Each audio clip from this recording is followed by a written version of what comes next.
কোনো অমুসলিম মেয়েকে মুসলিম বানিয়ে বিয়ে করার পর মেয়ের পরিবারের সাথে সম্পর্ক রাখা যাবে কিনা?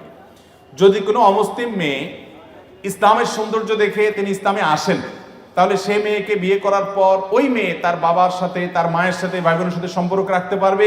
আপনিও জামাই হিসাবে তাদের প্রতি সদাচরণ আপনি করতে পারেন, এতে কোনো অসুবিধা। নবী করিম সাল্লাল্লাহু আলাইহি সাল্লাম তিনি আবু সুফিয়ানের মেয়ে বিয়ে করেছেন যখন তিনি ইসলাম গ্রহণ করেন নাই। নবী করিম সাল্লাল্লাহু আলাইহি সাল্লামের বাসায় তিনি এসেছেন, নবী সাল্লাল্লাহু আলাইহি সাল্লাম সেটাকে অ্যালাউ করেছেন এবং মেয়েও তার বাবাকে বসতে দিয়েছেন এবং খাতির যত্ন করেছেন। এখান থেকে বোঝা যায় যে কেউ যদি অমুসলিম থেকে ইসলামে আসেন তাহলে তার পরিবারের সাথে সুসম্পর্ক বজায় রাখতে কোনো অসুবিধা নাই, বরং বাবা মার প্রতি সদাচরণ অমুসলিম হলেও করতে হবে। আল্লাহ বলেছেন ওয়াসাহিবহুমা ফিদ দুনিয়া মারুফা, তারা যদি মুশরিকও হয় তারপরেও দুনিয়াতে তাদের সাথে সুন্দরভাবে জীবন যাপন করবে। মসজিদে জামাতের নামাজ ইমাম কতটুকু অংশ পর্যন্ত আদায় করে ফেললেও পরবর্তীতে নিয়ত করে মুক্তাদির জন্য উক্ত রাকাত পূর্ণাঙ্গ বলে বিবেচিত হবে। ইমামকে যদি রুকুতে পান তাহলে সেক্ষেত্রে আপনি সে রাকাত পাবেন, আর যদি রুকু থেকে ইমাম উঠে যায় তাহলে সে রাকাত পেয়েছেন এমনটি মনে করা হবে না। আমি একটি সংগঠনে কাজ করি, রক্তদান থেকে শুরু করে অসহায় মানুষকে সাহায্য করার চেষ্টা করি এবং মানুষকে উৎসাহিত করার জন্য সেই ছবি পোস্ট করি ফেসবুক ইত্যাদিতে। এতে অনেকে বলে ছবি পোস্ট করলে নাকি দান কবুল হবে না, ইসলাম কি বলে? দেখুন, ইন্নামাল আমালু বিন্নিয়াত, প্রত্যেকটা আমল নিয়তের উপর নির্ভর করে। আপনি কেন করছেন এটা বড় কথা। আজকাল তো এমন কোন নেকামল পাওয়া কঠিন হয় যে নেকামল ফেসবুকে আপলোড করা হয় না, ঠিক কিনা বলেন?